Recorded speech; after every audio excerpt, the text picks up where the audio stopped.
Magandang araw po sa inyong lahat at ito, luto na yung ating tinolang manok at ang pinakagulay niya is kalabasa.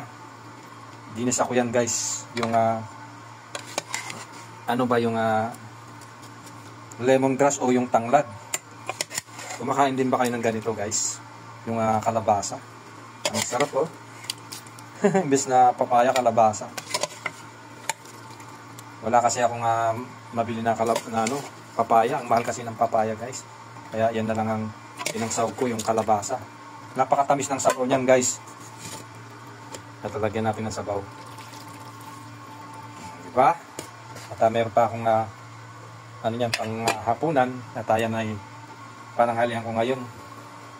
Ngayon ay araw ng Biyernes. At kakain tayo ng ating pagkain na itong tinola. Kain na po tayo. Ayan, mainit-init na sabaw. Higop tayo. Bismillah. Ang tamis ng sabaw guys dahil doon sa kalabasa. At magkakamay lang ako. Para nasa probinsya lang tayo. Sanay ako sa ganitong mga kainan, lalo na sa probinsya. Kakamay lang akong ganito. Tamis guys, ang sarap. Tingnan niyo itong kalabasa oh. Yung pinaka-papaya natin, tinola. Banga natin. Ang sarap. Try niyo yung tinola na ganito guys. Ang lambot ng manok.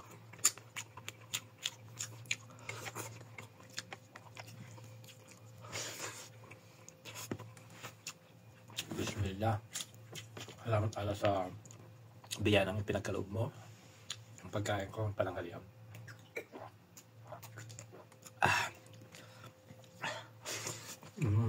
Sarap. Yung tayo sa baw guys. Ang tamis. Actually guys, hindi pa ginagawa itong luto na ito, yung yung kalabasa.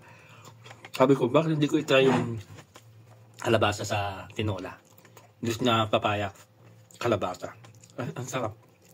Ang tamis.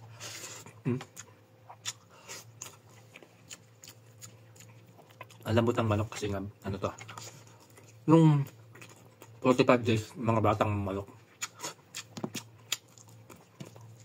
Bumili ako ng isang buo, yung kalahati guys. Ano ko, tinabi ko. Pag nagluto ko lang mga ilang araw. Ano akong pang sopas o basta ano may isipan ka.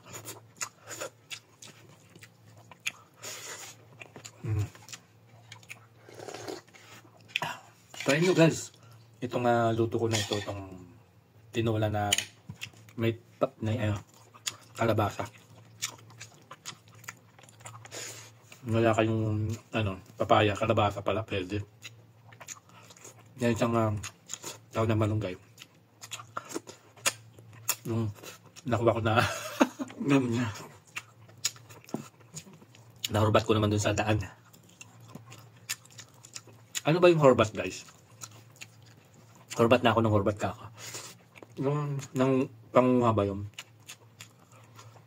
Basta narinig ko lang yung horbat, yung nangunguha. Kaya ako guys, hindi naman ito sa yung panguha ng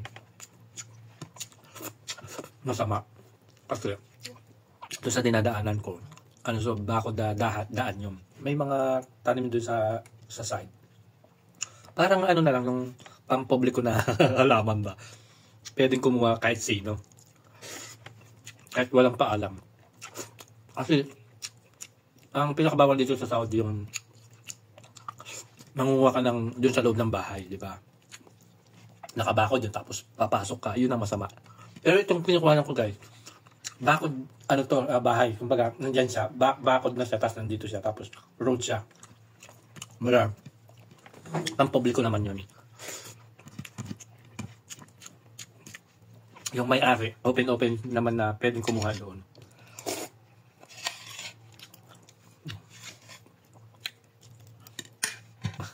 Ito naman kinuha ko nito ng lemongrass o yung tanglad.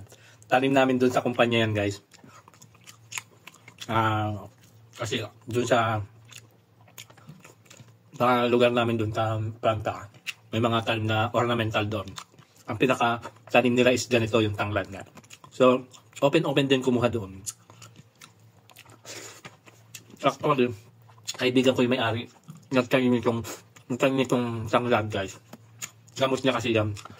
Pag hapon, dito, kasama ko sa dito. Sa bahay noon dito. Nga lang, sumalangit na ang kaluluwa niya. Ano na siya? Namatay na, guys. Dahil nga nagkaroon siya ng sakit sa bato. Ito, yung iniinom niya noon.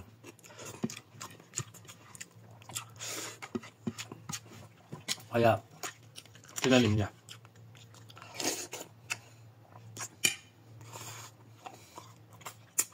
At ako, napupunta ako dito sa Atlanta. Kumukuha ko. Libre.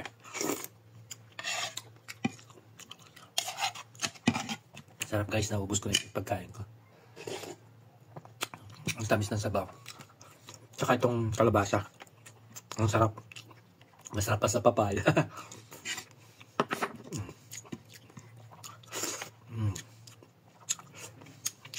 Nakakaos na naman ako. At yung aking pananghalian.